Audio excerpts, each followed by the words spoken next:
G'day, ladies and gentlemen, and welcome back to the Golfing Greenkeeper podcast. My name is Steve Smith, and I'm your host, and I've got an absolute belter for you on this brand new segment of John Deere Golf Keeper of the Greens.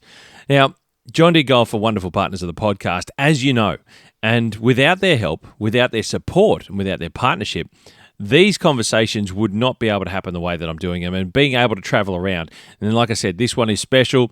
Was able to travel to this one, and you'll hear about it very shortly. But look, one of the things I want to let you know about is at the ASTMA Turf Conference, which is just happening around the corner. It's only in a couple of weeks' time, starting on Monday the 22nd, with the annual gala awards evening, followed by the conference itself and the trade show. Look, John Deere are going to be there with bells on, ready and waiting to catch up with you, meet you, and have you ask, you can pick their brains and ask all the questions you want about their machinery and how they can help you look after your golf course better. One of the good parts is, I'm here to tell you, I will be there with them. I'll be there at the trade show stand number 30, which is where I want you to go. Come and say hi. Come and say good day. I want you to share with us, share with me and the team, what has been one of your favourite interviews on John Deere Golf Keeper of the Greens. We want to hear that feedback. We don't always get to hear it all the time. Great in conversations, but I'd love for you to share it with us and tell us what you like about listening to the Golfing Greenkeeper podcast and John Deere Golf Keeper of the Greens. There's been so many wonderful conversations and interviews. So I'll be down there at the trade show stand number 30, the John Deere stand, with the team. So come down and say g'day. Want to shake your hand and say hi to you. I want to meet you. You girls and guys out there are the superstars of turf, and I want to shake your hand and say hi. So come and say g'day. Introduce yourselves. It will be great to meet you in person. So they got some new equipment down at Trade Show Stand 30 for this year, and it's going to be awesome. They're going to showcase some unreal stuff to you. So the John Deere Turf team will be there. They could talk through the precision technology, the equipment solutions that they have available, and how their dealer network right across Australia and New Zealand supports smarter decision-making on the golf course, and how they could support you. Because this is all about how John Deere supports you in your role, supports you and your team, supports you and your club in maintaining turf surfaces on your golf course. So pick their brains. Find out how they could support you, because they are wonderful partners to have supporting you in your role. Now, I'll be there, as I mentioned, which is great. Come and say hi. But I've also got something special. Thanks to John Deere, I've got an exclusive gift just for you. And it's only from me to you at the John Deere Trade Show stand. So if you want to come and grab a gift, it'd be lovely to say g'day, shake your hand and say hi, meet you for the first time, or meet you again. It's going to be great to catch up with so many people of the industry, and I know you're going to have a wonderful time. And John Deere are there to support you and the turf industry. Ladies and gentlemen, without further ado, this is episode number 192.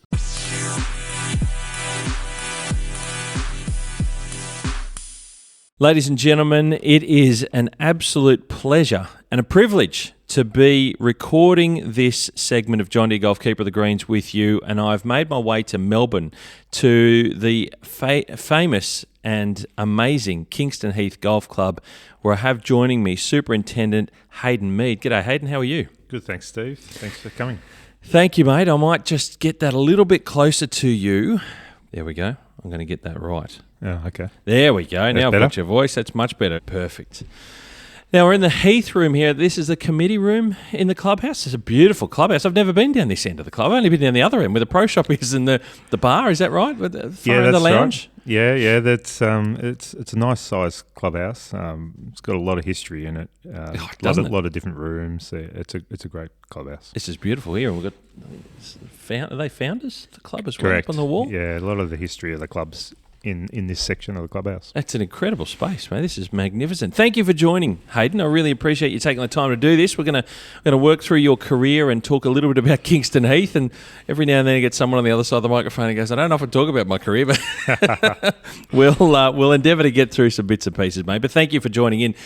Now, I do start off with Steve Super 7. Okay. Now, I rewrote these last night. So they're all new. So we're going to see how these questions go. And hopefully you haven't heard anything before you. I'm going to ask, have you ever done a podcast before? No, I haven't. This is the first podcast for me. There we go, mate. I say thank you again. This is going to be a bit of fun. So look, Steve Super 7, you ready to go for some lighthearted fun? Go for it. Number one, do you like a summer morning or a winter morning out there on the golf course for work? Summer morning, definitely summer morning. Don't like the cold? I mean, it's fresh here now. I'll give it that. Yeah, the summer morning, I think the sunrises are nicer. Beautiful mornings at Kingston Heath out front of the clubhouse. Oh, it is. Can't beat it. I've got no doubt it's coming here every day. I'm sure. I'm sure it's absolutely amazing. Number 2, stripes or no stripes on fairways, often controversial. And I will preface it and say I don't think I've ever seen stripes at Kingston Heath. What are your thoughts here? I think a lot of the staff at Kingston Heath will know this answer straight away. Definitely no stripes for us. No stripes. Exactly as expected. Number 3. Now, see how this comes out. Are bunkers becoming less of a hazard? Yes, definitely. Okay. Number 4. What is your opinion of green speeds? Well, Kingston Heath, they are what they are. We just maintain them. Okay. If they're fast because of the weather conditions, they're fast because of the weather conditions. If they get down to too slow, when I say too slow, under 10 foot or so, we'll have a look at them and adjust our maintenance to suit. So I wouldn't say we sit out there on a stimp and get the result of 12 foot every day. You're not targeting a number. You're just preparing the greens as you do, and the inherent byproduct of that is the speed that Kingston Heath is. Yep, and the weather conditions at the time. Yeah, okay. Have you ever been in a situation where you would have regarded them as slow, though? I don't know enough about here. I've played it once, but I can't imagine that's not going to come around very often. Yeah, look, it does sometimes in the summer period if we get a lot of hot, humid conditions, a bit of rainfall, and there's excessive growth, and we mightn't have our growth regulator in place at the time. We might get a bit of slow speeds out of it, but generally we're pretty well sitting in that 10 to 12 foot mark all the time. Okay. No, very good answer. Thank you. Number 5, what is your favourite grass variety? Do you have one? You may not. Well, variety. I'm going to start off with definitely bentgrass. Okay. And then variety is an interesting one. I've been very impressed with. I've been here for 14 years now, and the Pen A1 I think is pretty exceptional grass. Pen A1. Okay. Very good to hear. We've seen that around in a few spaces that I know people have used it and use it well, and they do say that A1's a very, very good bent grass variety that they enjoy. So thank you for that. Number 5. So we move to number 6. This is a new question altogether. Like I said, rewritten these. Number 6. What is the most important tool in your shed? Wow.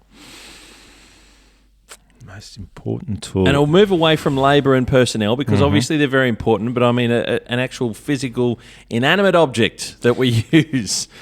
I would say the TDR, moisture meter. Moisture meter. Moisture meters, definitely. I think they're a huge step forward in the industry over the last probably 10 years, and I think it's made our hand watering on greens superior to what it used to be. Yeah, right. How much more do you think you've been able to get out of your surfaces through those changes in your hand watering and being so much more efficient and exact, I guess, rather than guessing through that? Is it measurable? It's hard to measure. I think just we get a lot more consistency out of the greens. Okay. We're managing them better, and we're probably using less water as well, I would say. Yeah, right. Wow. Because you look at areas where they've been hand watered the day before and might have been dry, and then you just always go to those areas because they look dry. But sure, you probe them and there's plenty of moisture in them because they're recovering. So it takes that extra, as much as you know intimately well all the surfaces and all the spots. Like you said, you just go out and you can pick areas on number 4 or whatever it might be. We've all been there and done it. This takes away that unknown guesswork. You're like, I'm pretty confident that that's what we're going to go and target today, and you go, well, no, we don't actually need to at all. Yeah, that's right, and that's why we get the staff to put the probe out there and have a look, and it is surprising because we don't have the same staff hand water every day. So okay, yep, we try and mix it up a little bit. So it's definitely the tool for me. Okay, very good to hear. You know what? When I wrote that question last night, I actually thought that I think a number of people will say something similar to that. Okay. I guess that's what I actually guessed it would be. I've never used them. It wasn't around when I was a superintendent. But I hear so many people talk about how helpful they are. So There we go. Straight the bullseye. Straight where I thought it was going to go, which is good. Now, number 7, the final one, mate. Within Australia and New Zealand, so I want to narrow this one down, but I do like this one. Within Australia and New Zealand, which golf course, not your own, would you recommend people visit and why? Paying it forward to somewhere that people might not know, they might not think about, they might never have heard of, but somewhere that you think is worth visiting. Okay. I'll say Jack's Point. Jack's Point. I love Jack's Point, and I was actually just over there in April with a group of friends playing golf, and I love that place. Wow. The scenery, it's a good golf course to play, enjoyable. Yep. There's so many different angles into the holes. I really do enjoy Jack's Point. You know what? That's back to back. The last person I had, Callum, said the exact same thing. Wow. That's Callum from Karratha and Hayden at Kingston Heath, bang, bang, Jack's Point. How good's that? Unbelievable. Well, there you go. That's Steve's Super 7. Thank you, Hayden. That's unreal. They're okay, those questions. Yeah, no, I like them. They're all right. I could have drilled into the you know what? Let's go back. I want to drill into the bunkers. I asked you, are bunkers becoming less of a hazard? Why did you answer with a yes? Why do you think that? I think everyone's after that perfect lie all the time now, and people forget that it's actually a hazard. And while you have the pristine turf surfaces, I think people are starting to think that they need the pristine surfaces in the bunkers as well. Could we ever go back? I think it's like seatbelts in a car. I think it's like, those sorts of airbags in a car. I love referencing cars, obviously. But I think once you go there, could we ever repeal that and make it rough and ready and maybe rake bunkers once a month or less? I don't see that ever happening. Never happening. There you go. Mate, thank you. Moving with the times. Well, that's true. Very much so. Very much so. Thank you, Hayden, once again. Now we get into your career. Lots of people know Hayden Mead, and lots of people know Hayden Mead's attached to Kingston Heath, this wonderful golf course. You mentioned there you've been here a long time. Was it 16 years? 14, going into my 14th year next month. There you go. I'm curious to learn, and hopefully you don't mind sharing with everyone listening here, how you got into greenkeeping. So you're currently the superintendent at one of the best golf courses on Earth, and probably other planets as well. I don't think they've got any. But how do you get into greenkeeping, and where does that come from? Are you local to Melbourne? I don't know any of these things, so I'm learning as much as the audience is at the same time, mate. And if you would please step us through how you get to being at a point where you get the reins of Kingston Heath. This amazing. This is like my treasure trove coming to here after studying Dan Suter and his life, and he designed my home course at Wentworth Falls, and he designed here 10 years later. Okay. So I love that that's what brought me to here in a sense. So I'm curious to know your career. How did you start? Where does it come into it? Please let us know. Okay. All right. Well, I was 17-year-old doing year 12. Not sure whether I wanted to what I wanted to do after year 12. Okay. Coming from a golfing family, my father was a captain of Long Island, and oh wow, he's been a member there for I think nearly 60 years, or if not more. Wow. At Long Island. So I was always caddying for Dad, playing when he was playing golf on the weekends and things like that at Long Island. So had an interest for it, but I had more of an interest for watching the staff and seeing what they were doing. Okay, that's not a common thing either, by the way, is it, for people to have an interest in what's going on behind golf? Yeah, correct. The golf courses. Yeah, just seeing what they would do out there on a weekend, whether they were hand watering or doing course setup, and I thought, right, this looks pretty cool. So I saw it that side of it, which was very different, as you said. Yeah. And then my brother actually got into the industry as well, as an apprentice in turf management. Ashley? Ashley. He went to Cranbourne Golf Club. Oh, wow. As an apprentice. And then I reckon maybe 18 months or so after I'd started, I got an offer to do an apprenticeship up at Spring Valley Golf Club. 2 different courses. Brothers in the same industry. What's the age difference between the two of you? 18 months. Okay. Yeah. So you get into the same industry at 2 different places. Were you still living at home? Correct. Wow, correct. okay. It's a bit of sibling rivalry there at all? My course is better than your course? I'm curious to know that one. Correct. So, so that's how that started. And John Sloan was a turf consultant in Melbourne back then in the 90s when I started, 1993. So he was consulting at Spring Valley and also at Cranbourne Golf Club and also Long Island, and there was numerous other ones he was consulting at the time. So I got offered that apprenticeship, and I took it. And back then in the 90s, like, to get an apprenticeship was a deal. It was a big deal. It was a thing, right? Yeah, you were setting yourself up for life in a sense. This is my future. I've got guaranteed work. I'm going to learn the skills, and this can go anywhere. I can go. This is my life. Yeah, that's right. So that was fantastic. So yeah, I started up at Spring Valley and absolutely loved it as a 17-year-old. I had to get through the first, I think it was only a month before I got my license, and living down in Frankston was like a 30-minute drive. So managed to get through that for a month, and then got my license, and away I went. Yeah. Hayden's loose on the golf courses. That's unreal. So knowing that, so Ashley's now, fast forward a little bit, he's off now working with OCM in the design space. But so you're both starting, like I said, back in these two different things. So did he and you, was there any of that rivalry at home? Like, did it actually, or did you play golf against it, like with each other against it? Were you both golfers? My brother played a bit more golf than I did. I actually, funny story is how I got into it a bit too, was that I tore my ACL when I was only... We were just talking about knees. 12 years of age. Oh. So I couldn't play any sport, Right. contact sports, and I couldn't play golf either during my teenage years because my knee was no good because they couldn't operate until I was 17. So because my bones hadn't stopped growing. So I had to tough. wait. Yeah, so I ended up taking up another sport, and so I did that. So I didn't play much golf at all until I sort of got a bit older. And, Right. trying to get out now and play golf. Yeah. I enjoy it more than ever. Making up for lost time. Wow. So Spring Valley. Tell us a little bit about Spring Valley. Yeah, so I started there in 93 with the superintendent was Paul Glover at the time, and John Sloan was the consultant. So they were going through a stage there where they were making some significant changes, which was great. Not really the architecture, but new irrigation systems and doing things like that. So that was fantastic. I loved that, going through my apprenticeship.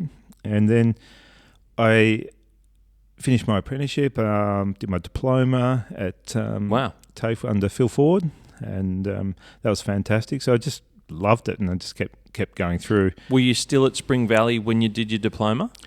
Okay. Yes, yeah. Well, fast forward. This is my second job. So, here? Yeah, Kingston Heath is from Spring Valley. Correct. Let's not put a spoiler in or anything. Right? Seriously?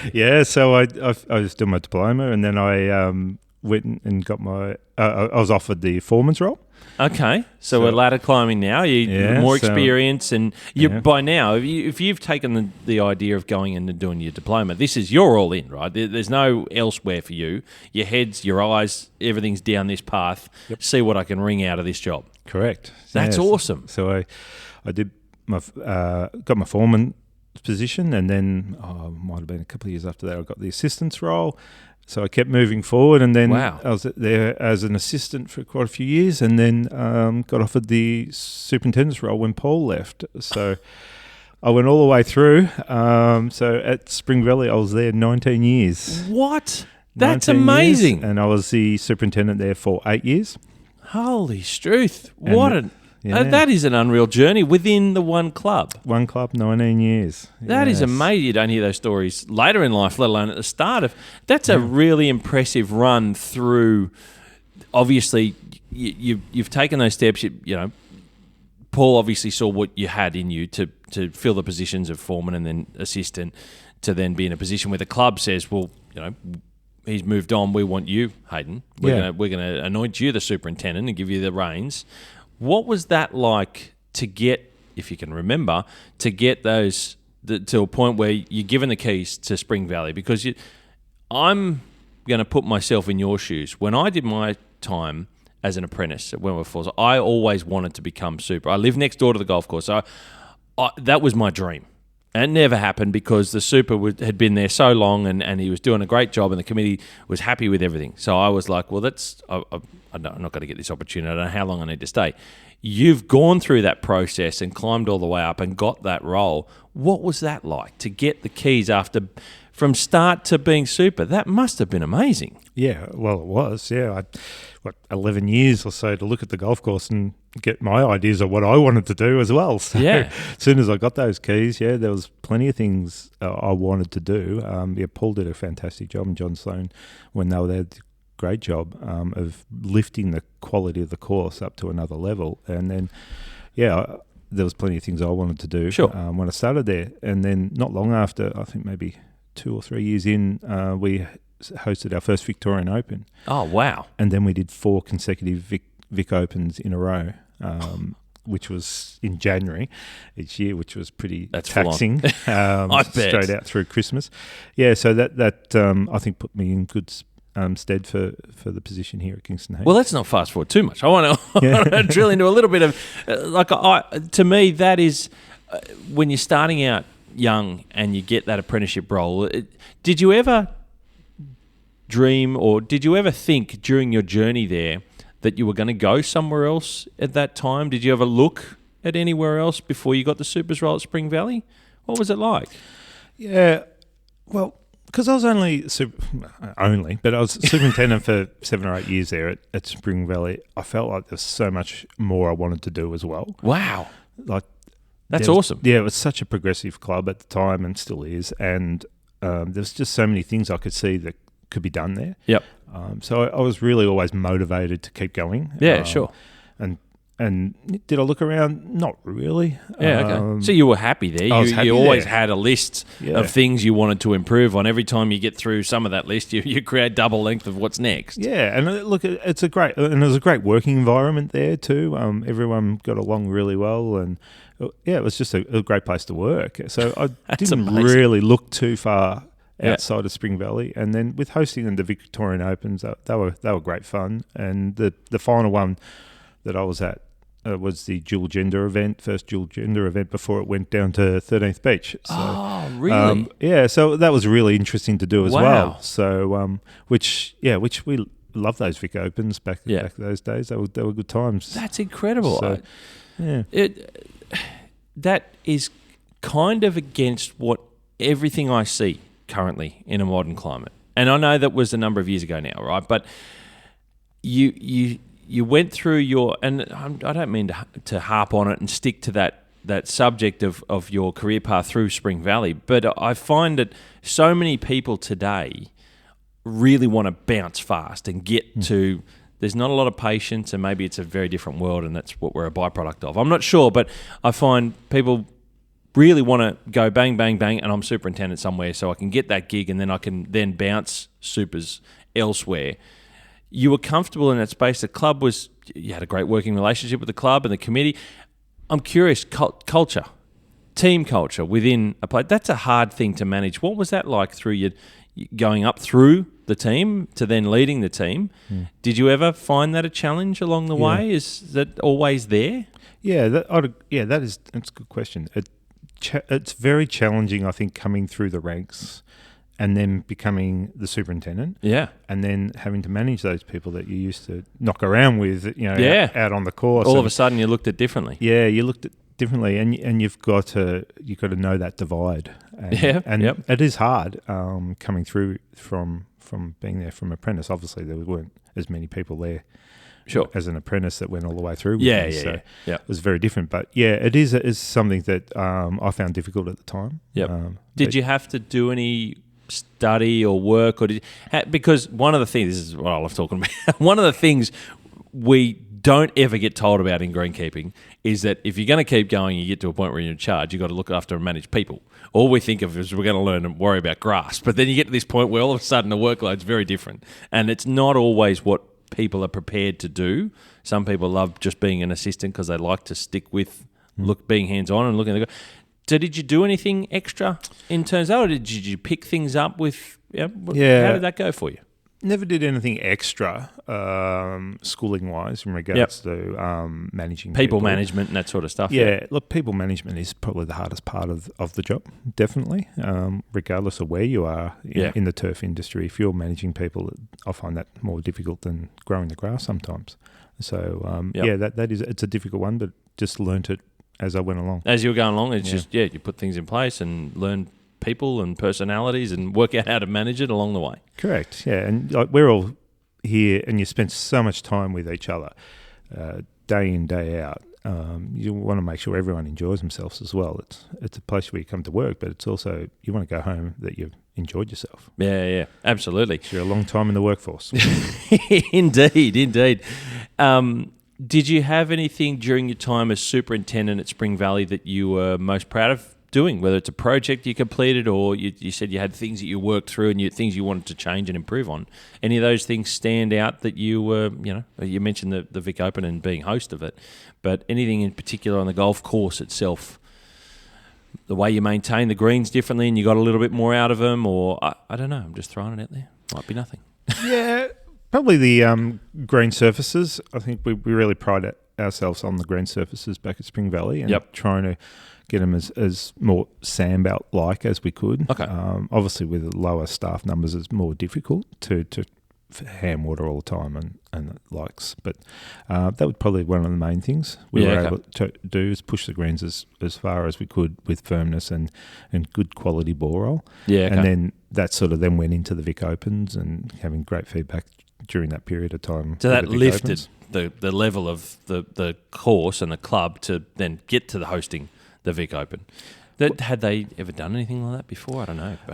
They'd had a lot of amateur events and things like that. So it wasn't new. I think we'd just come out of the Vic Amateur and went straight into the Vic Open not long after it. So, the club was familiar with tournaments over the years. Yeah, okay. But it's a big one. 4 years in a row? 4 years in a row, Wow, unbelievable. Thinking about, you've done 8 years, you're really enjoying your time, career, that's your career home, essentially, from start to getting the role as a superintendent. Why the move is my big question in the middle of all this. So we're halfway point through your career, I guess, in a roundabout way. What was apart from the obvious, look, who's not going to want to throw their hat in the ring for this role, but is that, what was the reason for the move? Yeah, okay. There's a bit of a story to it, I suppose. Oh, let's go. I'll just sit back here and get my coffee. So Tracy that gave us the coffee? Yeah, Tracy. Beautiful coffee. I love golf, by the way. So I was enjoying myself at Spring Valley and just, moving along, as I said. And then I got an email to say whether I'd be interested from an email from the manager at Kingston Heath to see if I'd be interested in going through the process, for the interview process for the superintendent role at Kingston Heath. Okay. So I got that and I thought, I think I read it about 4 or 5 times to make sure. I've been invited to apply? Is that what this is? Yeah, so that was back in 2012. And wow, okay. Yeah, I was sort of taken back a little bit with it. I was like, oh, okay, wow. Yeah. Okay, let's go. Yeah, so, right. Off I went. I think it would have been, say, maybe April in 2012. So the manager at the time was Greg Chappell here, and so had thought about it for a couple of days and thought, yep, okay, respond to that email. Yeah. Here we go. So I thought I'll drop everything and go everything at this. Throw it all in, because you'd not applied to another job. Let's just point that out, right? And I'm like, I was nervous for sure. Thinking, this is Kingston Heath. Yeah. Wow. That's what I think. I just drove the driveway. And then I'm like, I remember my first walk around the course on a Saturday evening and looking around and I was like, oh, wow, this is pretty impressive. Yeah. Geez, how am I going to go about this? But then, like at Spring Valley, when I wanted to, become superintendent, there were so many things I could see that I think I could do to improve the course. Yep. So that sort of really got me moving in the process. And then, so I had my first interview and I had to do a presentation on the course. I think it was like a SWOT analysis. I'm trying to remember back now. So I did my presentation in front of the manager and a couple of the committee members. I think I think it nearly went for 2 3/4 hours. Yeah, right. So you were all there. This was like, I'm throwing everything at this. Yeah. Kitchen sink's coming out next. That was like round one, and then waited and got an email back to say, congratulations, you're going through the next round. And I thought, oh, wow, here we go. Yeah, right. So next round came around. That was just like a standard job interview. Okay. Were you more nervous after doing one? You got one under your belt. What was the second one like? Would you have been more nervous, or were you a little bit more comfortable knowing that you're on the right track here? Yeah, I think I was a bit more comfortable knowing that I obviously did the right thing in the first one. So that may be, the first one's always nervous. Sure. More nervous than anything. It's Kingston Heath, right? Yeah, so I got through the first one. And then the second one went for about an hour and 3/4. Right. And, With a panel? Yeah, a few extras came on the panel for this one. We've got more eyeballs. We're getting narrowing the field down, people. Turn the heat up a bit more. So that was that was good. And then prior to that interview, I'd been given a email to say that I'll know by that night and whether I'm successful or not in getting the job. So that night I was told that I was successful. Wow. And then the next day in meeting with the manager and going through the process of that, and then meeting the committee I think the following night, and away we went. That's amazing. What a great story. I'm curious. You get the nod that night. What was that like at home? Sitting at home talking to family about, you've just got the gig. Like, did that sink in? Like, what? I imagine there's a moment where you're sitting back on the lounge going, "Holy shit, that happened." Yeah, well, there's a story for that too.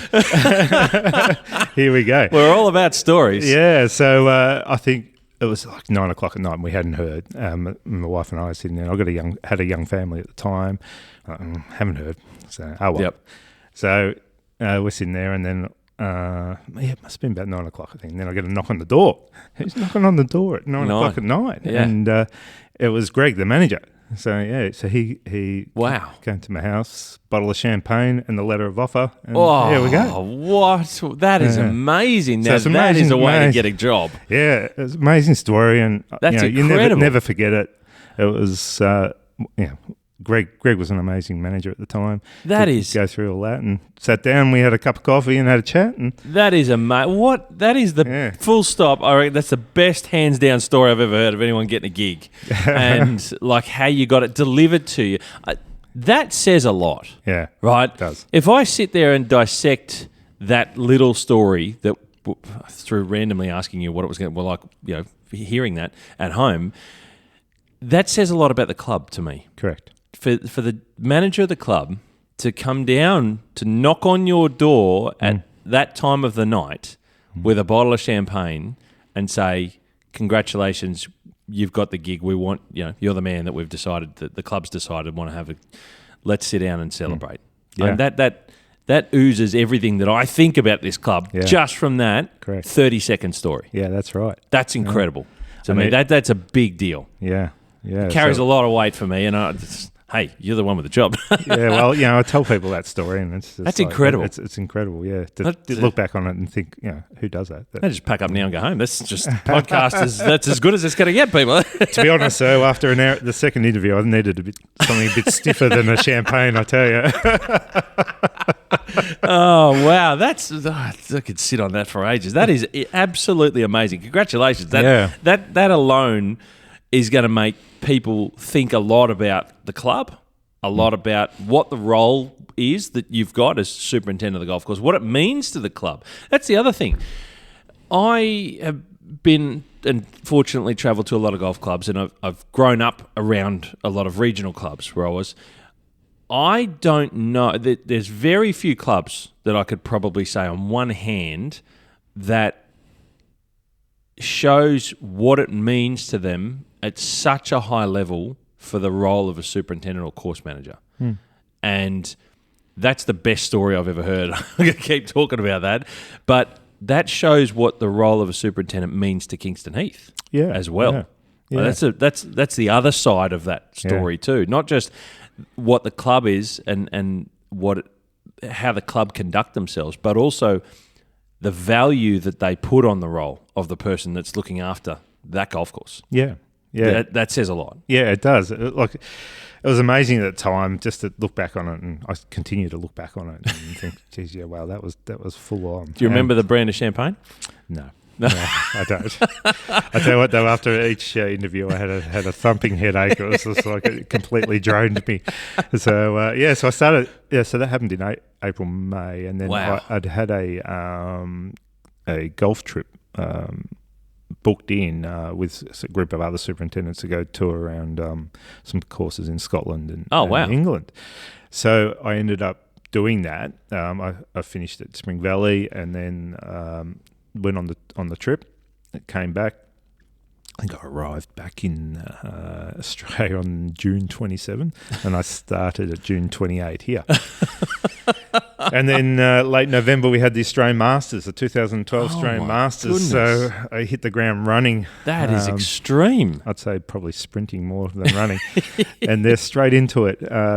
July, August, September, October was all prepping up for the Australian Masters. And I'd only just come off the Vic Open in January. At Spring Valley? At Spring Valley. Wow. So I've gone straight into a double tournament in the 1 year in a new job. So that is amazing. So what was it like to have the break in between? To get right away from everything, I suppose, I'm guessing there's a bit of grounding in that, but you go to Scotland, as you're going to see. Had you been to Scotland before for golf? No. So this is a big adventure. Yeah. Something you've probably been wanting to do for a long time as well, no doubt. So you get... Let's just refresh this. You get the job of Kingston Heath, and you go to Scotland for a golf trip with friends, and then you come back and you're straight into the Masters is happening soon. So let's get sorted. I mean, what a run! Yeah. What was it like to be with friends playing golf in Scotland, seeing that for the first time, in between getting ready to transition? Is there anything there that was a bit of fun? It was actually really good.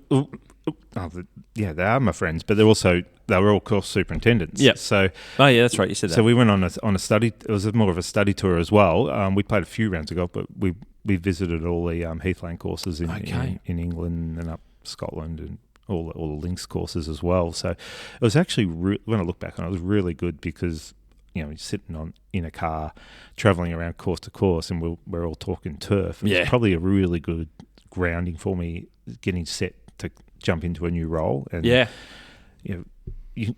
we all go to conferences, and I think conferences are great, but you also spend so much time and you get so much value out of talking to other superintendents and what everyone's doing, and just mingling with other people, like-minded people, and spending that 2 weeks just talking turf. I think was fantastic for me to start. That's great to hear, and it's funny because I've had recent conversations on the podcast about that very thing. It's when you're in with a group of people in the casual sense, not so much in the formal sense of being at the conference, but it's the stuff around the edges of the conference when you're just talking shop and spitballing random stories, and you're grabbing so much information that's floating around in those conversations, and it's a really good learning environment on a lot of things as well. And you did that overseas in Scotland. Yeah. What an amazing way of doing it. Yeah, look, it was fantastic, and it was a great time, and it sort of gave me that reset. I needed a break after having done a lot of Vic Opens and gone straight out of summer into this interview process, and then straight into it. Wow, so it was perfect. What a hell of a story. That's amazing. I'm tired now. That's fantastic. So the Australian Masters, that was a pretty big thing in its time before it disappeared, unfortunately. I say unfortunately because I used to love watching it too, but big names coming, your first major national tournament. Correct. For you. Yeah, that's right. What did that feel like? Yeah, it was... to be honest, that first 6 months was a real blur to me. Sure. It was all about just getting through the Australian Masters. Yep. I didn't want to tweak too much at all. There's things I could see that we improve on with staff and how we do things, productivity and all those things. But it was like, let's just hold on. Let's just get through the Australian Masters and then make some changes after that. Yep. So it was great to get into the Australian Masters, and then we had Adam Scott and Ian Poulter and guys like that That's awesome. playing, and it was a big eye opener for me. Coming from the Vic Open with maybe 1 or 2 grandstands to a decent hospitality build, so it was moving significant numbers of people around the golf course as well, and all sorts of stuff. I mean, that's pretty intense. Yeah, it was. It was a great time, and then. Yeah, we got through the Masters pretty well, and then and in that process prior to the Masters, we were actually planning and designing a new irrigation system for the course at the same time. Okay. So 2012 was Masters, and then 2013 straight into a new irrigation system. So. That's a big deal. How long had it been? How old was the system? Was it old? Yeah, it was a very old system that had been added to years and years and years. So it was a full rebuild. From the ground up? Ground up, straight through everything. You're rubbing your hands together, mate. It's short of a brand new shed. That's amazing, right? Yeah, look, it's sounds good. A lot of work. Yeah, like in hindsight, I probably would have done a few things a little bit different. Okay. Just with knowing where all the dry areas are and what dries out, you'd probably, if you had a couple more years under my belt, might have adjusted a few things a bit differently. But 6 months in, one summer, that was didn't have time to think about it. So we got it in, and it's still in there now, and it's still fantastic. Unreal System. Wow, what a first year. Does it keep going up from here? Where to next?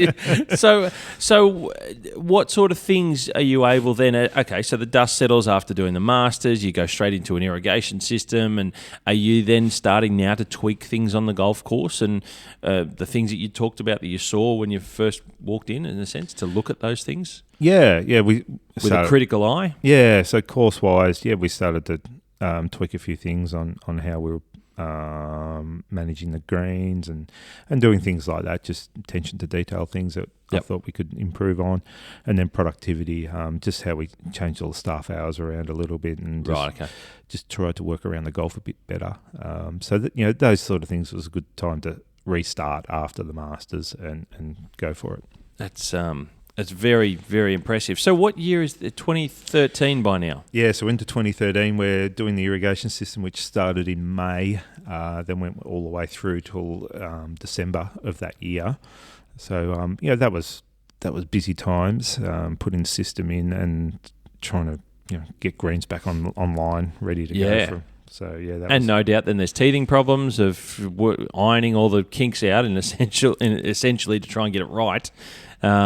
And get it all working. Mate, I don't know what to say. That's the most incredible story I've ever heard. I didn't know where you were going to go through the middle of that. I thought you were kind of venturing and zigzagging around at Spring Valley, Kingston Heath, and a hell of a way to do it.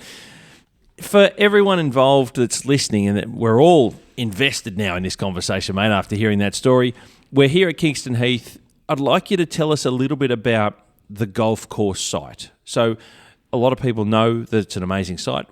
Can you describe to us what Kingston Heath is? What makes up Kingston Heath in terms of its land, its shapes, its forms, and its turf surfaces along the way? Okay. So probably nearly do a one-worder for the land. I'd say it's subtle out there. A lot of people talk about the land and how subtle it is, especially around the clubhouse. It's quite a flat area, but there's some fantastic holes on those flat land, and then as you head out sort of down southeast out that way, it gets a lot more undulating. There's a big ridge that goes through the property, which has some blind tee shots on, and there's a blind shot going into a green. So it's quite a quirky type golf course, I would say, as well. And then, as I mentioned earlier, the English come over and play. A lot of them recognise Kingston Heath as more of a course similar to the home, to the Surrey courses, the Heathland courses over there, which I can see too, because a lot of those are quite subtle with their land as well. So, that's the land. Turf surfaces, we're predominantly Santa Ana couch grass. Okay. Tee to green, and the greens are Pen A1. So pretty simple. We've got some wintergreen out there as well on some holes, and Pen A1 bentgrass greens on all the greens. So they were rebuilt back in early 2000s. So they're getting old now. They're a USGA sort of modified version. And unfortunately, Pen A1's out of stock now. Don't go there, mate. I had trouble. I did this job at Blackheath Golf Club, and I tried to get some Pen A1 because that's what they had, A1, A4. And everyone kept saying, we're not going to name names, but there's no more seed available. Someone's got the last of the stock. And I'm like, wow, okay. Someone who knew that it was going to be running out? So there you go. That puts you in a bit of a position moving forward. Correct. And thinking about the future in a sense. Yeah, that's right. So we got wind of that, and then we'll talking about President's Cup later, I suppose, but we had to make sure that we secured our seed, had enough seed to get us through past President's Cup if we had any issues. So I've got enough seed here to reseed all the greens if we had to. Sits in the server room up the clubhouse. Which don't tell anyone. Don't tell me because I'll walk out with a bucket. Well, it's actually, I think I've renamed it the seed room, not the server room. So it's sitting there at a controlled temperature all year round. So love it. It sits there. So so we're currently looking at different grass varieties, and we've got some trials going on. We've got plenty of time to see, but at some stage it's going to force our hand that the greens are going to have to be rebuilt. Because of with the seed production, we can't get the same seed anymore. That's just how it is. That's life. Yeah, which is disappointing, but it's been a fantastic grass over the years. It was put in early 2000s and it's still going strong now. Yeah, so 26 years on, essentially, or 25, thereabouts. I'm curious, not knowing much about the history of the turf surfaces here. You mentioned that about the greens. Santarana Cooch is a modern Cooch hybrid variety, and you mentioned a bit of wintergreen as well. Is that something that the club had done at some point? They made a conscious call to go that way on their fairways. It's obviously before your time. Do you know much of that story? Yeah, so it was back in the 80s with Graham Grant. Graham Grant was the superintendent. He converted the fairways over. And a lot of the tees and all that over to Cooch grass. Back there's quite a few in the Kingston Heath, Huntingdale, a few of those that went over and converted over to Cooch grass fairways, the one stand of grass, rather than the mono stand. So that was obviously would have been interesting times back then. It was a big change going from cool season grasses over onto a Cooch grass. Is that what was here before there? Okay, it would have been a mixture of grasses. Over it. So there is some wintergreen out there on a few of the holes. Full holes are wintergreen, and then predominantly Santarana. How do you find... So this is a sand-based golf course. So in the sand belt, this is all sand. If you dig a hole, it's just more sand, which is such a cool thing to have, I'm sure. How do you find the Santarana Cooch? Do you have to work it a certain way? Do you know have you worked out any ways to get more out of it than you probably used to previously to when you started, maybe? Yeah, well, I was used to the Santarana at Spring Valley. That was sort of probably, I'd say, about 60-70% Santarana over there. So I was used to the Santarana. For me, it's all just a personal preference, but I'm Santarana every day of the week. Well, you preach to the choir here. So, I love it. We manage it with minimal nitrogen as well. So we don't, and we top dress the fairways every year. We put out about 18 truck and trailer loads of sand on the course on the fairways every year. So, so we manage it with minimal nitrogen to try and reduce the amount of organic matter. And we, not just part of presentation, but also to manage our organic matter as well. We catch all the fairways all year round. Really? As well. So we pick up, every bit of blade of grass. Well, because Santarana goes berserk, right? If it's getting a bit of too much nitrogen, you're recycling the leaf is just a similar way of doing that, just the same. So it can really mat up and thatch up without trying too hard. Correct. That's right. So, so look, it seems to be working well. We tried to get away from the scarifying. It just, our site is a smallish site, and we don't have the area to get rid of all the scarifying. Because it's going to take a lot of material away. So much material to get rid of. So we're just looking at different options all the time. We comb the fairways, and then we drop them down to 6 mil and blow it all off, and then we top dress them. And we do all that in about 3 days. Yeah, wow. The top dressing contractor comes in and top dresses all the fairways in one day, and then we're done. So open back up for business. Good turn. I'm sure the members like that too, of course. as always, a byproduct of all the different things you choose to do. Tell us a little bit about your team. There's obviously a reasonable team, I'm sure, that goes into a place like Kingston Heath. What's your makeup? You have 200 people working here, or if you have 5 people working here? Tell us what you've got. Well, it's been moving around a little bit over the last few years, probably since COVID, for a number of reasons. We sit around the 2022 mark. Okay. We have 2 seasonals every year from the Northern Hemisphere usually come down and stay with us, and we house them on site. We've got some houses on the property, so they'll stay for 6 months. We have an assistant, Tim Hamilton, so he's been assistant now, testing me now. It might be 6 years. I'm sure I'm going to hear if this is wrong. Hope that's right. And then 2 foremen, Jordan and Solly, and turf mechanics. So, and then we sit around that 20 mark, depending on what's on. And with going forward over the next couple of years with Australian Open and President's Cup, we might creep up a little bit. Sure. We've got a few plans for some courseworks over the next couple of years. Okay, so it's a good team to have that allows you enough to be able to do all those other renovations in between and tournaments, and you'll add a little bit on here and there. But that's a pretty good core that you've worked out fits what you need, generally speaking. Yeah, it's... I think you could do with another 30 people. I'm sure I could keep them busy every day.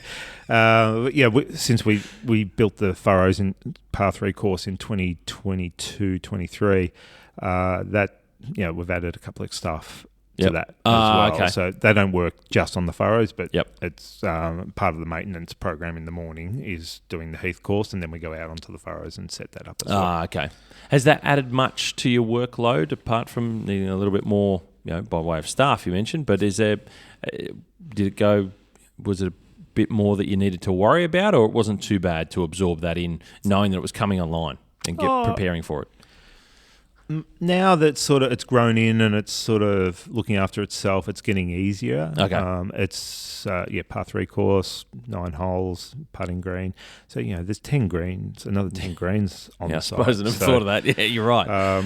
So what are we up to? We're up to 33 greens now on site. Yeah, so, wow. Okay. There's a bit more there, plus the bunkers as well. Well, every bunker adds something, right? That's right. We've got 151 bunkers on the property, on the Heath course and the practice facilities and the driving range, plus another, I think we're 33 bunkers on the Furrows. Oh, wow. So there's a lot of bunkers. On the course. And as we talk about hazards, there's a lot of maintenance on these bunkers. Far out. As well, just to rake them is a big job. With so many bunkers. So we generally, on a 7-day turnaround, we'll rake the green sides twice and the fairways once. Right, okay. Every week? Every week. Yeah. That's the weekly cycle? That's the weekly cycle. So that's a lot of sand. Takes a lot of work, a lot of hours. It's a lot of sand. You could literally write that big number down for how much labour that consumes. That's unbelievable. Is there a special... I like to hear this one from the superintendent. Is there a special location on the golf course that you just like? Is there somewhere out there that, whether it's a morning time or an afternoon time, somewhere that just that might be just somewhere that you think is special that maybe others don't, or maybe everyone does?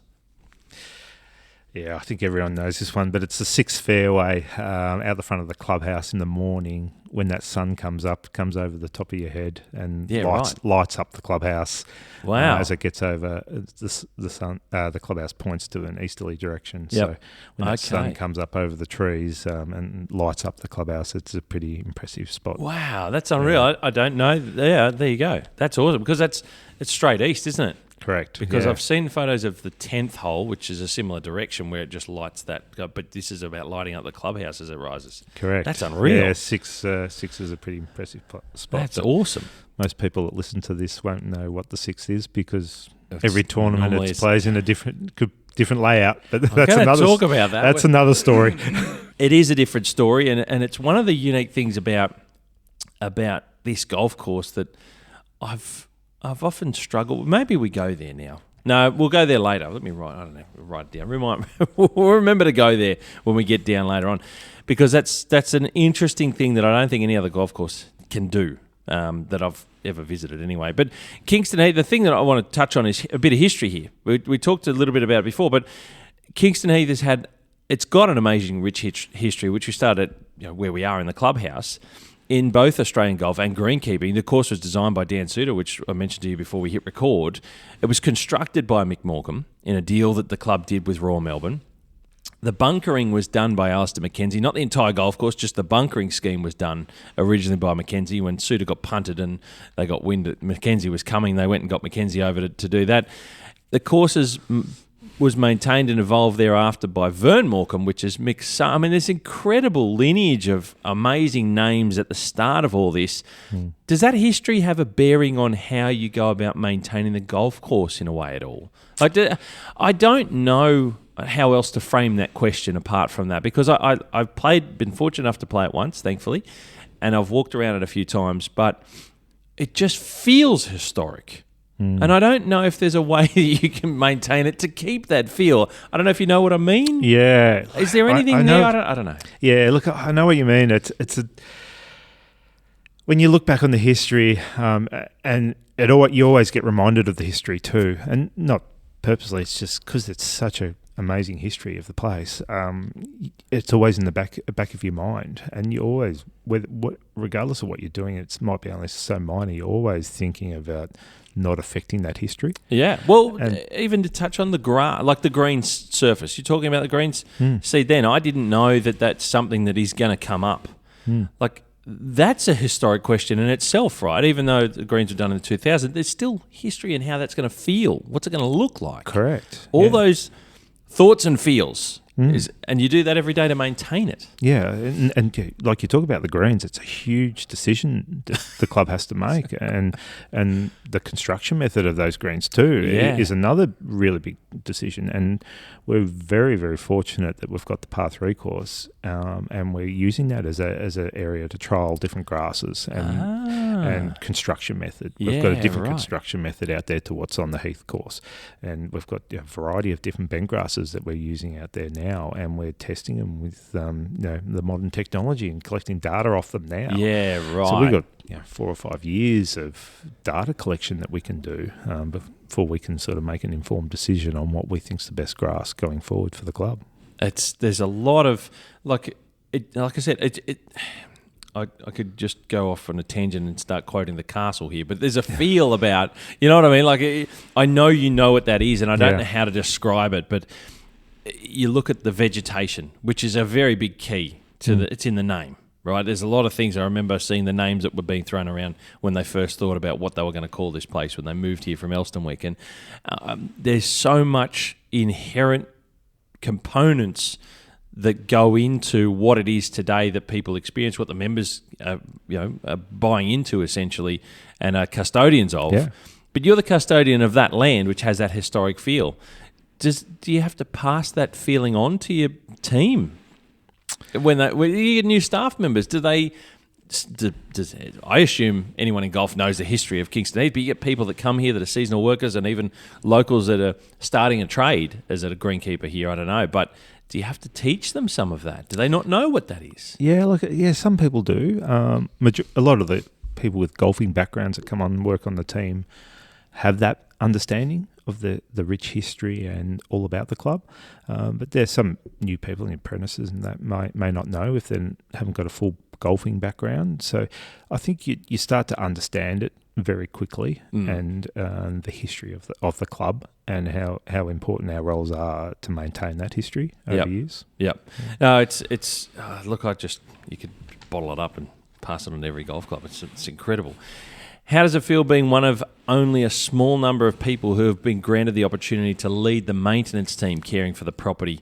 And I mentioned people like Vern Morcombe, and we touched on Graham Grant as well, who was here for a long period of time. Just those two guys alone have been here for, I don't know how long. Vern was here for 40 years, wasn't he? Correct. Yeah, it's... you're one of very few, mate. I'm sure there's something in that for yourself, is there? Oh, yeah. It's an amazing opportunity I was given to be a part of that group of the seventh superintendent. There you go, 7 people since 1925. So, and like you mentioned, Vern, just to be a superintendent at the same golf course that Vern Morecambe was for 40 years. That's Is staggering. amazing. And I came from Spring Valley, where Vern Morecambe was the architect there, so he built Spring Valley. So it's an amazing bit of history, that, with Mick Morecambe, and then handing over to his son. It's a great bit of history of the club. No, it is. I just love talking about it. That's why I brought it up again.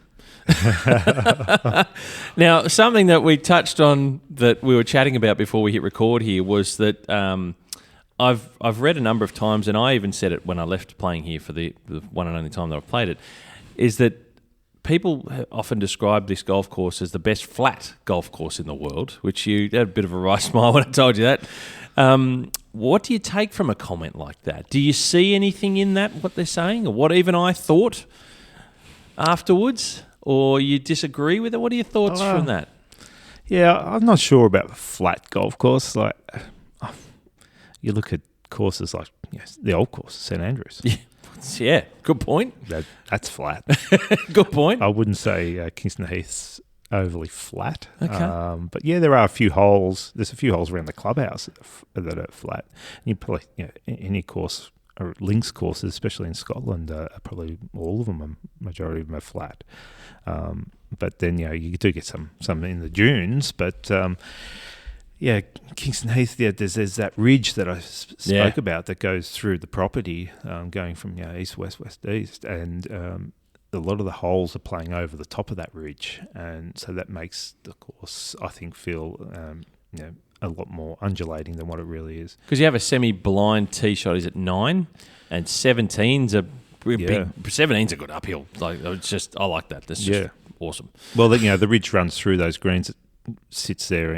You hit into it on 7 green, and then 8 hole, you've got you're hitting a blind tee shot. 9, you're hitting a semi-blind tee shot.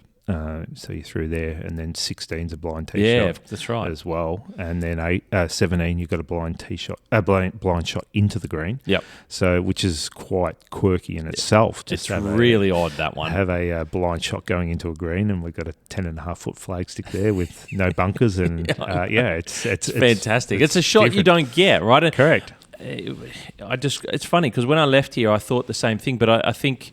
Because I think of the holes out the eastern end, the longer ones, I can't remember the numbers, is 12? Like 12, 14. Yeah, and that's probably only really a couple, right? Because even the first has that rise that I talked about over that ridge. You can't see the green from the tee, correct, but it's not far below what you can see, and it's just subtle. That word you used at the beginning, subtle, I think is the best word for Kingston Heath, and it's probably changed my view of it already. Yeah, and then you got the middle holes in the property that are quite flat. So yeah, it's sort of got a bit of both, bit of everything in between, which is good.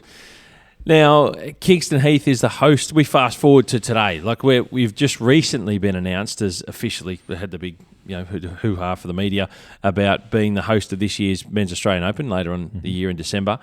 But the big one of that announcement was not only that it's here, because you had it not long, you've had it recently as well, a couple of times, but is this new routing that we talked about.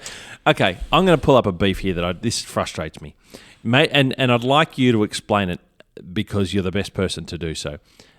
What is arguably one of the best short par threes in the country, 10th hole here, isn't used. And I've had lots of discussions with people who we chat about the ratings of golf courses, and then we go, but they rate the Kingston Heath so well, but then there's an entire golf hole that's not played in a tournament. Can you explain the reason to people listening why it's a different routing to what the membership play here when we see it on television for a tournament? Because I don't know of a golf course, apart from the composite course for Royal Melbourne, there's no 18-hole golf course that I know of in Australia that can do and it has the versatility to change its sequence the way this 18-hole golf course does, the Dan Suter design. It's quite staggering and incredibly impressive that it has that flexibility. Why the change? Can you explain it? And why do we omit 10? Geez, how many hours have we got here? Oh, it frustrates me. It's look, there's a lot to it. If you don't know Kingston Heath that well, there's a returning 6 to the clubhouse. We don't have a returning 9. The ninth green is in the middle of the golf course. So if we're playing a 2T start for a tournament, which is most major tournaments, you need a returning 9. Okay, so that's the essence of why the member routing, everyday routing, doesn't fit for tournament play. Correct. Okay. So then the 2 9s that you can have, we have a 19th hole as well that gets played in all tournaments. Okay. So the routing for a 9 and a 9 doesn't work out because we've got 19 holes. So the inner holes, which is generally the front 9 holes of a major tournament, has 10 holes. Right. So you need to take one out. Okay. And so you really got to take out the 10th hole or the 5th hole. Yep. Yeah, got you. The 10th is a simple walk from 9 to 11 because you walk straight across the tee carry. And then you bring in, that's one of the main parts of it, and then you also bring in that area up there where the 10T is it's a 3-way tee. So you've got 4, 8 and 10. And I'm talking club holes here. Yeah. 4, 8 and 10 Yep. is a 3-way tee. So it's very, very busy area. You've got the green complex at 3, you've got the green complex at 9 as well. So it makes it really difficult to get the galleries around the area. So it's a tight nook where there's just lots of holes come jammed in. Correct. So yes, so that it makes sense to take that out for those 2 reasons. Got you. But you always we play that layout quite often. We play it every Wednesday.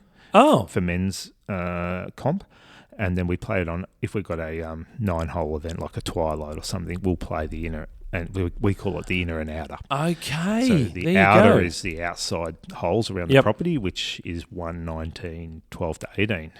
Got you. They all go around the outside of the property. So that's the back 9 traditionally of a 2T tournament. Okay. So that's how that works. That's why it works that way. Everyone always says it's just about the crowd and all that sort of stuff, but it's actually because there's 10 holes on the inner holes. Got it. To work it. Right. Okay. But then when you play a 1T start, well, the options are endless. Do we need to complicate it anymore? Yeah. I go back to the versatility of an 18-hole golf course that has that, and I suppose it's because you've got that junction in the middle that you can literally pick where you want to go after you play a couple of holes, and you start here on 7 traditionally for tournament play, don't you? Correct. So, and that's only a short walk from the clubhouse to the 7th tee. So you could change where you start. You don't need to start at 1. You can start at 7.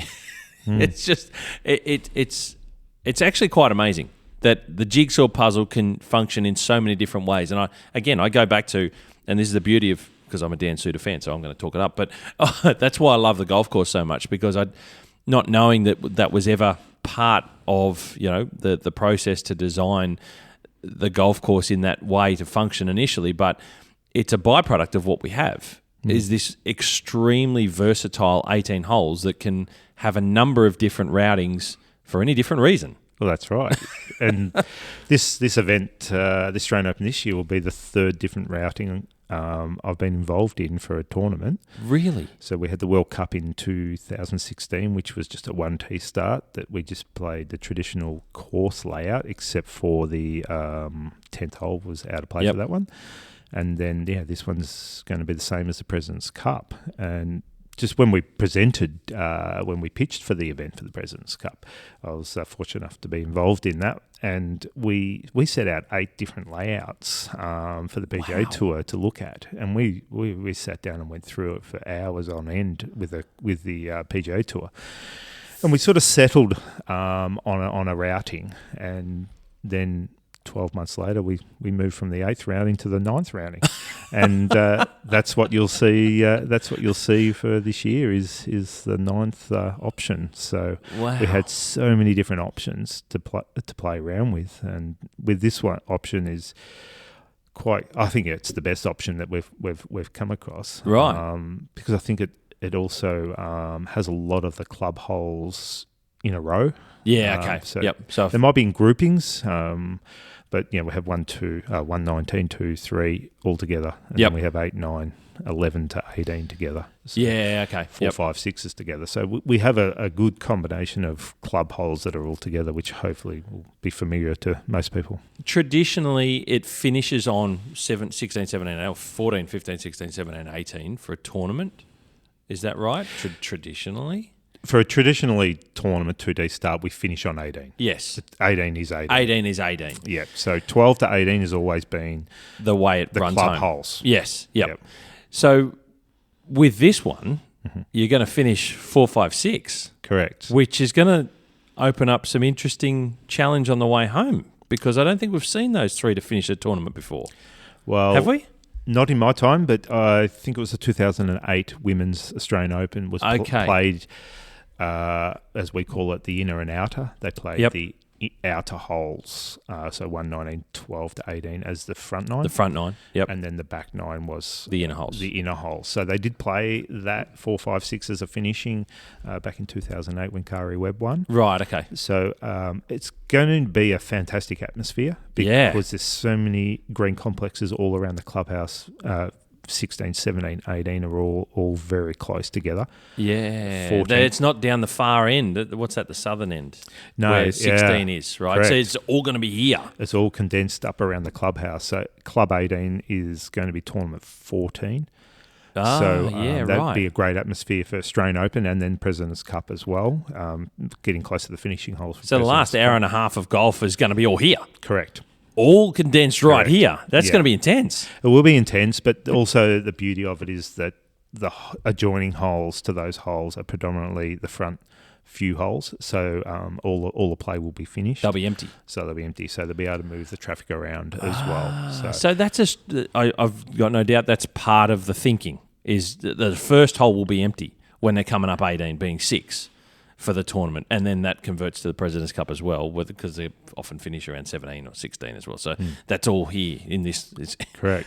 So many things to consider, mate. Yeah. I can see why you had a long time, lots of meeting time to consider all these different options. Yeah, and then you've also got to look at the hospitality build that they look at. The event organisers, they've got to get the hospitality around those holes as well. So Club 4, which will be tournament 16's, quite a good area to put hospitality venues. So it's going to look a fantastic event this year. Wow. I've heard already a question mark over trialling, in inverted commas, the President's Cup routing for the Australian Open. Is that how it come about? Was it all about choosing this routing for the President's Cup, or was it the other way? Maybe you can't say. Was it all in a group discussion? I don't know. Look, they consult us and get our opinion on it. Okay. At the end of the day, it's their event. Yeah, okay. In terms of routing and what they want. And routing and what they want. And I get what they're trying to achieve. 4, 5, 6 club holes is going to be a pretty amazing atmosphere. Finishing. And Par 3 on 17. Par 3 on 17. That's going to be interesting. Yeah, that'll be really interesting. And 6 is a tough hole, depending on which way the wind's blowing. So, it'll be a really good atmosphere, especially with tournament. It'll be tournament 14, Club 18, and Club 6 are so close together. So you go 14 to 18. You don't have to move far to watch the last few groups coming through, which is quite unique, I think. In tournament golf, there's not a great deal of golf courses that have holes so close together in the finishing holes. Yeah, absolutely. Because, like you say, they're often stretched out. You're coming in from somewhere else. Correct.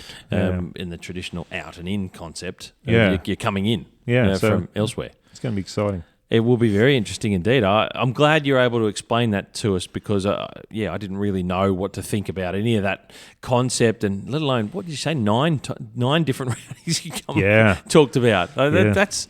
Is there more? Is there others? I'm sure there are. That was enough for us. That was giving us all a headache, just trying to work out those ones. I'm sure. Now, what will be the first of the tournament, I noticed, is the tee is going to be pushed to the left of the current first tee for the tournament play. And what's the reasoning behind that a little bit? Is there anything in that? For Australian Open, reason for that is that, so Club 6... Tournament 18, yes, which goes alongside Club 1, Tournament 1. Mm-hmm. If we had it where the existing first tee is, you can't build the infrastructure on the right-hand side of Club 6. Okay. So by doing that, we can flip over and build and play off the tee on the north side of the putting green, and then they can build infrastructure down 18. Right, okay, that makes sense. Now, for President's Cup's different, because they don't build infrastructure on the 18th because you're not really going to use it. I think the average finishing hole for President's Cup now is 15.5 or something. Yeah, okay. So it's around the 16th hole. Yeah, you're building infrastructure around 14, 15, 16. Yep. So we don't have to worry about that for that. But then if we stayed on the club first hole tee for the President's Cup. You can't build the infrastructure around the first tee because we don't have the room.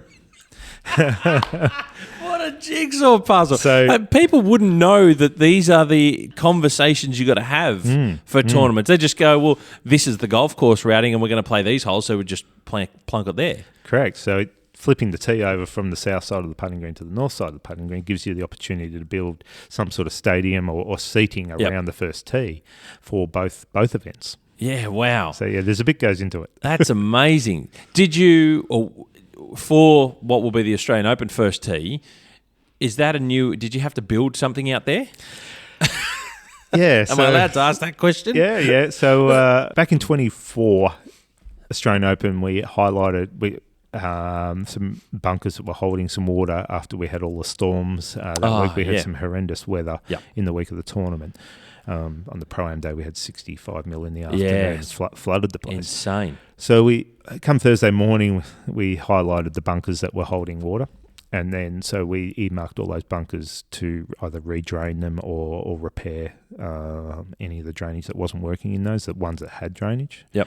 So we did that in January this year. And then we were in discussions with Golf Australia regarding the layout back then, December and January. We're fortunate enough to have OCM on site doing the drainage for the bunkers in January, February. So once we finalised that layout in February, we built the tee straight away. Ah, right. So we had about a 2 weeks notice that, yes, we're locking in this layout, and then 2 weeks later we're building the tee.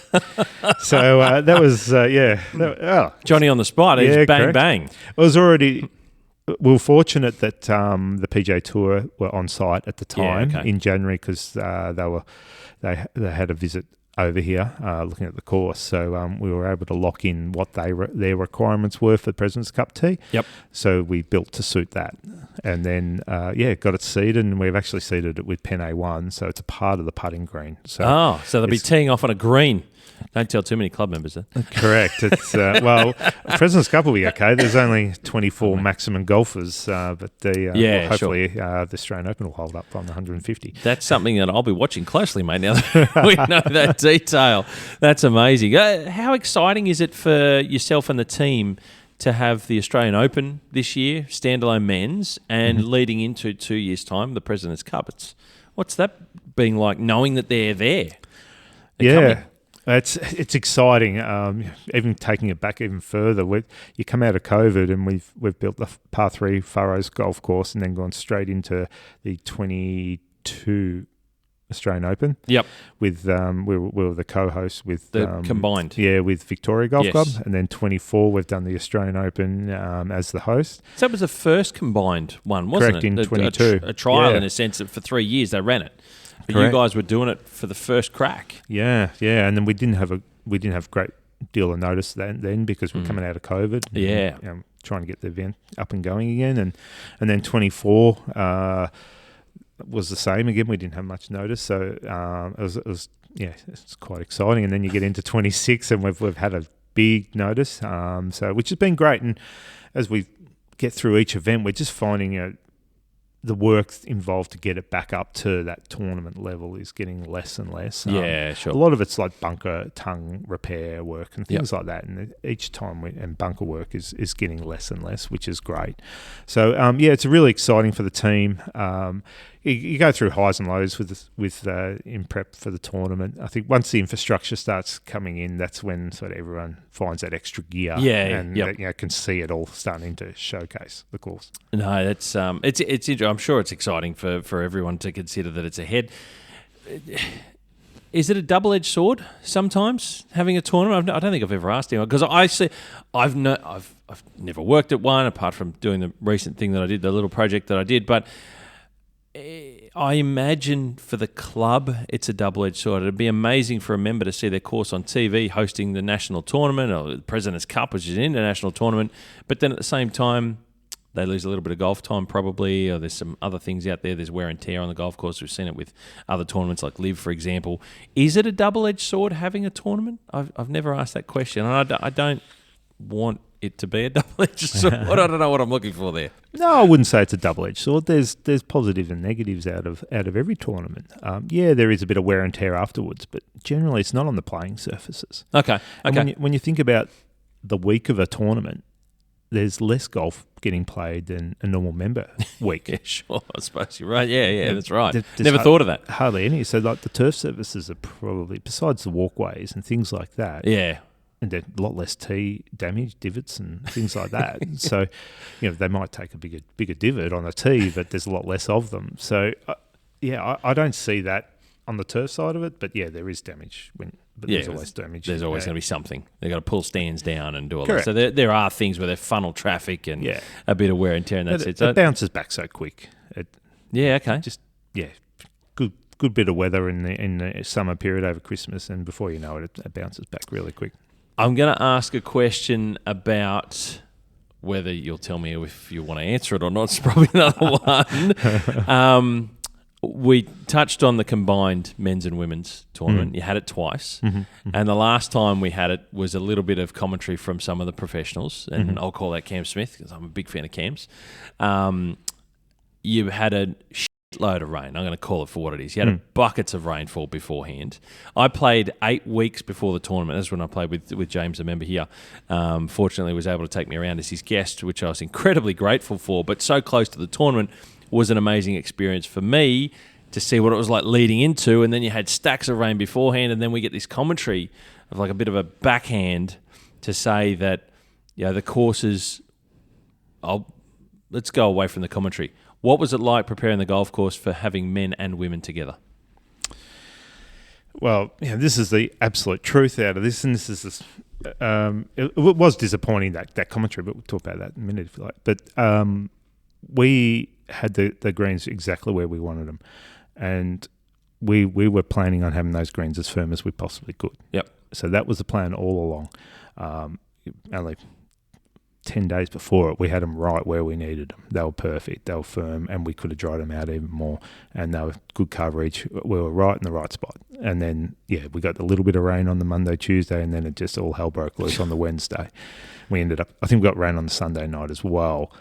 And then on the Wednesday, I think we had 65 mil or something in the Wednesday afternoon. And then I think we had 15 in the morning. So the Pro-Am was delayed by an hour and a half. Really? In hitting off. Just because it was standing water. Oh, it was unplayable.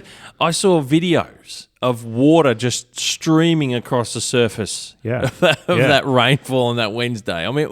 It was full on as you could ask that you don't want. Yeah, it was crazy. And Pro-Am delayed in the morning, and then in the afternoon and the evening we couldn't get the staff out of the shed for the lightning, so we ended up not being able. Yeah, we couldn't do any setup. So even if you wanted to, there's a safety aspect that we've got to consider, correct. Right? Because we've all been out working in storms. Those of us who've been on golf course, it's not fun to be out there, and it is a risk. It's a genuine risk. Yeah, so we couldn't. We got them out at one stage, and we lasted half an hour, and we had to call them all back in because we had lightning strikes again within 10K of the club. So we pulled everyone in, and then by the end of it, we had to send them all home because we couldn't work. And you could see the damage out there was extraordinary. So that was Wednesday night. So we just said, okay, well, everyone go home, get some sleep because it's on for young and old in the morning.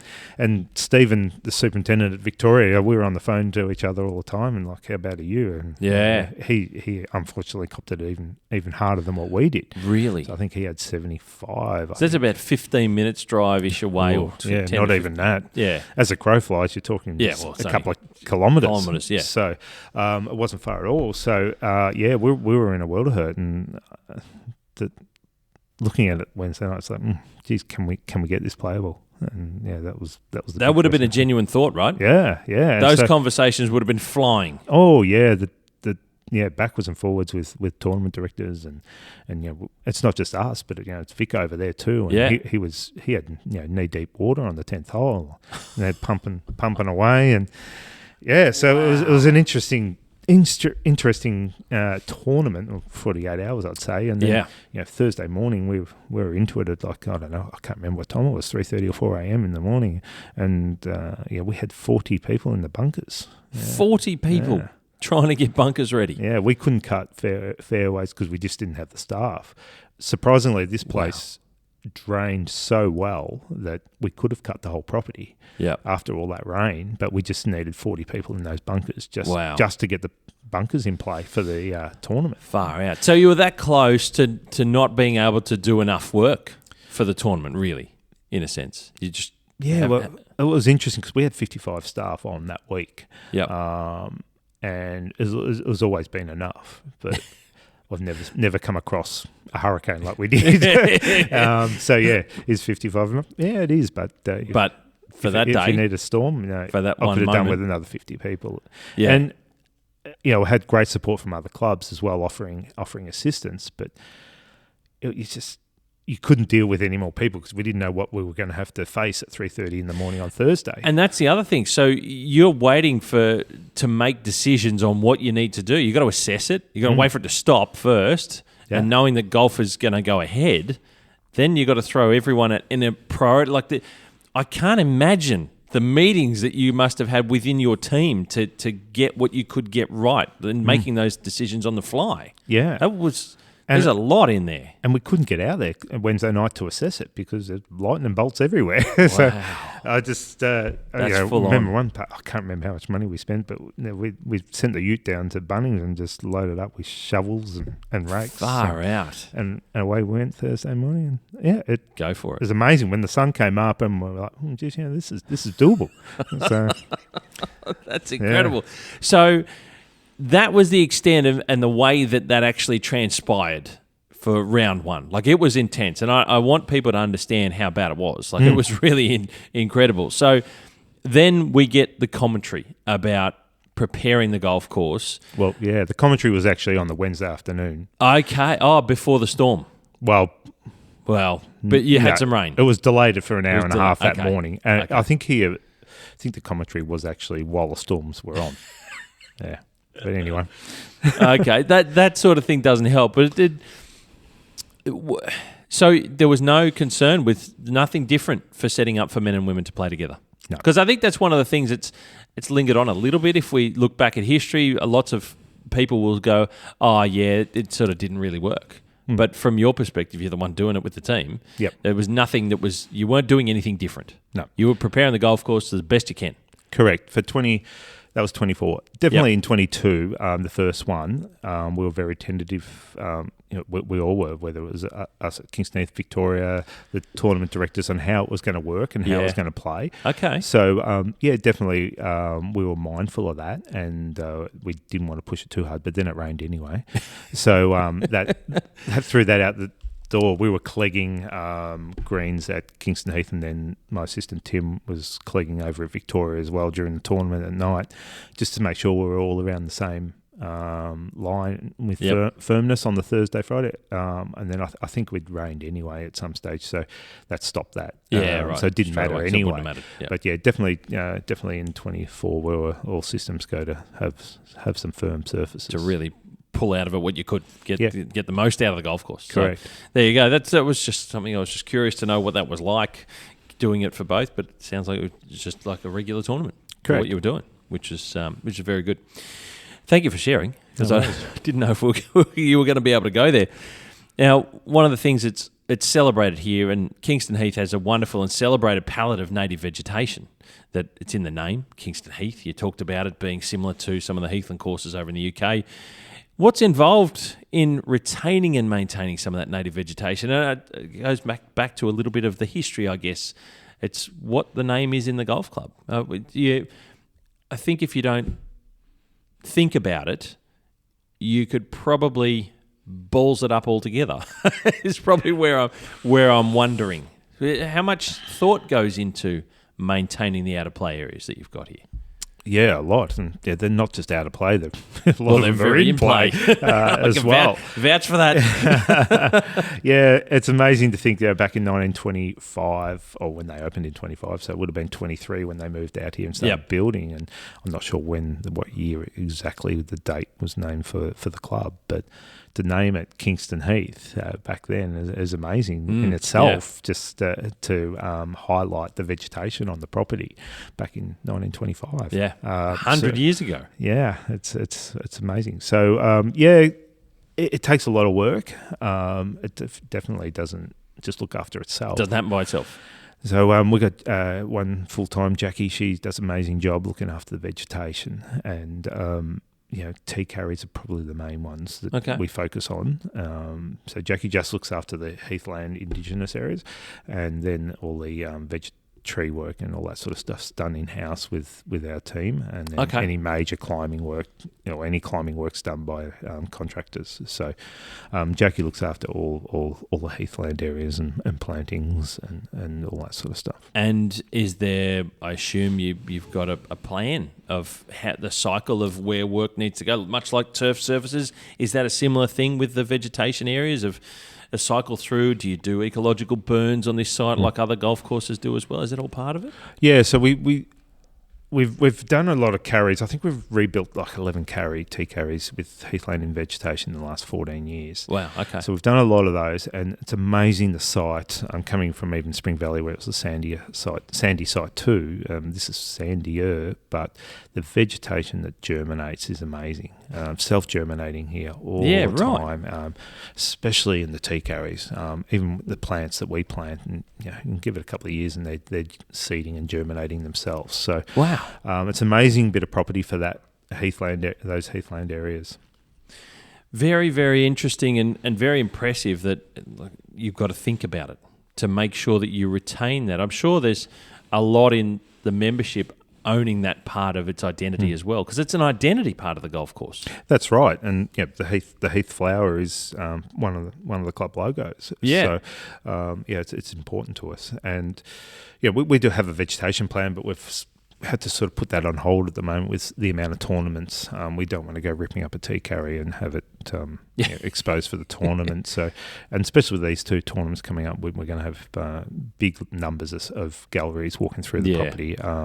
We're mindful that we don't want to create a new tea carry and get damaged. So sure. Yeah, so we're sort of maintaining at the moment.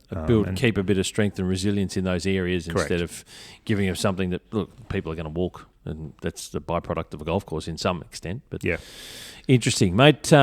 One part that I am curious with, and probably a good one to have towards the back end of the conversation, is water. Water is incredibly important in the conversation of maintaining a golf course these days, and in particular down here in Melbourne, you're a dry time in summertime traditionally. It makes it challenging. It's a sandy site, so it drains well. Mm-hmm.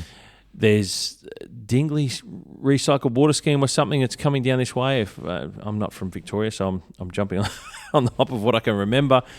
How do you guys go with water here on this site?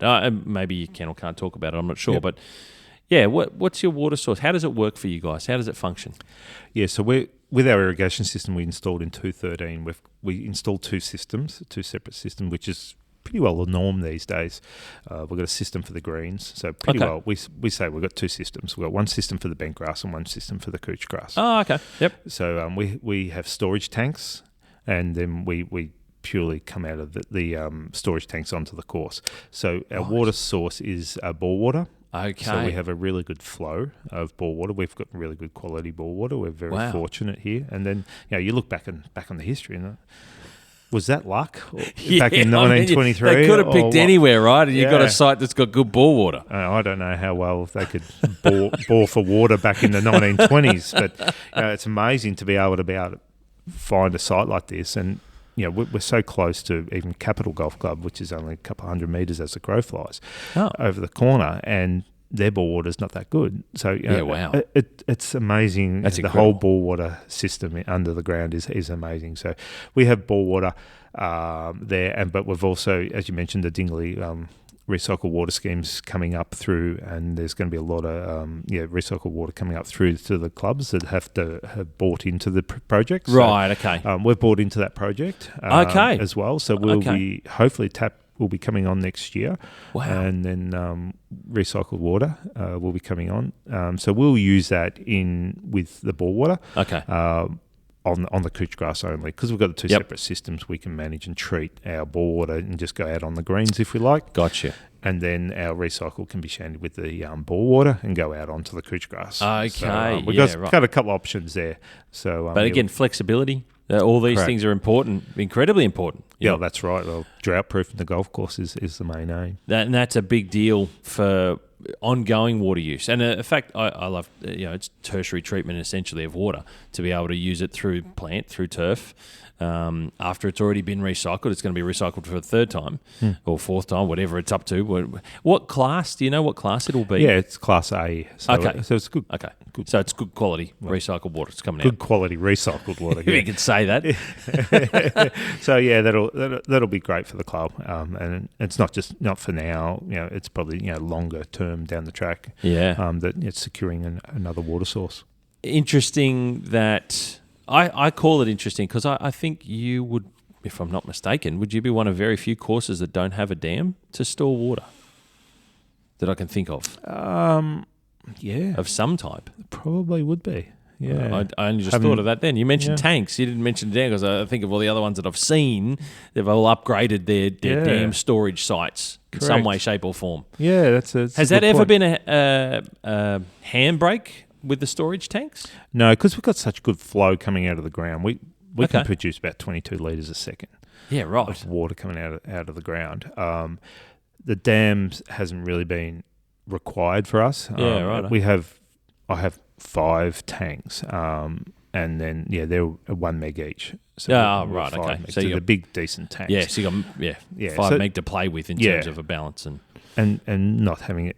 Yeah, the property that's that big. We are limited with sizing as well, and anywhere we put a dam is going to be close to the holes. it's going to chew at something or something. Yeah, and then you got the issues with ducks and all that sort of stuff on the course. And First world problems, Hayden. Come on. yeah, But that becomes a playability problem. It's just a fact of life. Correct, I remember yeah. going and blowing duck shit off all the greens, and because we had dams where I was working, it's a thing. That's right, Whether we it agree is. with it or not, it's Yeah. actually a genuine thing. yeah, so I was at Spring Valley and we had dams there, and we had ducks and we had seagulls, and yeah. So the tanks are good. I like the tanks. We'll keep the tanks. That's amazing. Look, it's Hayden. That's what a whirlwind tour of Kingston Heath and your career.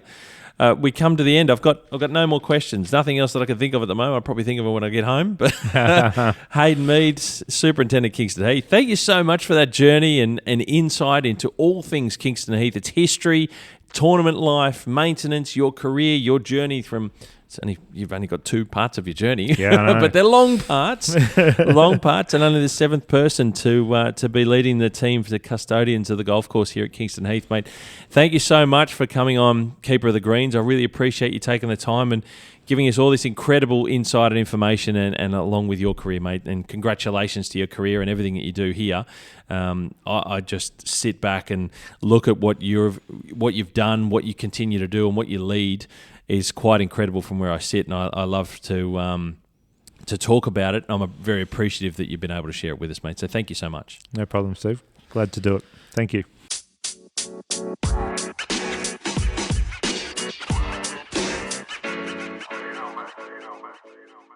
There you go, ladies and gentlemen. That's a special podcast interview with Superintendent Hayden Mead. So a big thank you to Hayden for his time and hospitality and having my interview in the clubhouse, which was amazing. A beautiful, historic part of the country.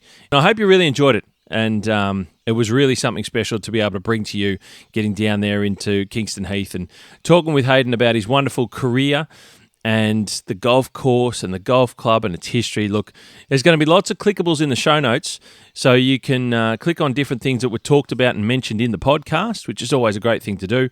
I would have really appreciated if you pass the podcast around, share it to people you think might be interested in this conversation. Please like, share, and subscribe. Subscribing to the podcast, the Golf and Greenkeeper podcast, is a great way to stay up to date when the latest episodes are being released, and we've got some belters that we've had on. We've got some belters that are coming up, of course, as always. So always great things moving forward as the podcast continues to evolve and share some wonderful stories with you. A review would be amazing. That's the best way. And a star rating of 5 stars would be, thank you, unsolicited 5 stars would be awesome as well. I really appreciate it, ladies and gentlemen, for all your support. Looking forward to catching up with you on the John Deere Trade Show stand at the ASTMA conference in Melbourne. It's going to be a belter. Make sure you check out partners of the podcast, John Deere Golf, big supporters of Keeper of the Greens, of course. Check them out on their website at deere.com.au. You can quickly and easily search for your local dealer nearest to you by typing in your postcode, and it will just pop up with your local dealership, John Deere dealership. Couldn't be easier. It's very simple to do on the website, and the website is such an easy way to browse all the latest equipment that John Deere have on offer to help you look after your golf course better. Now, myself and the John Deere team can't wait to see you at Trade Show stand number 30. Looking forward to a big week in Melbourne. Come and say hi. You hit them clean, we'll keep them green, and I'll catch up with you at the conference in Melbourne.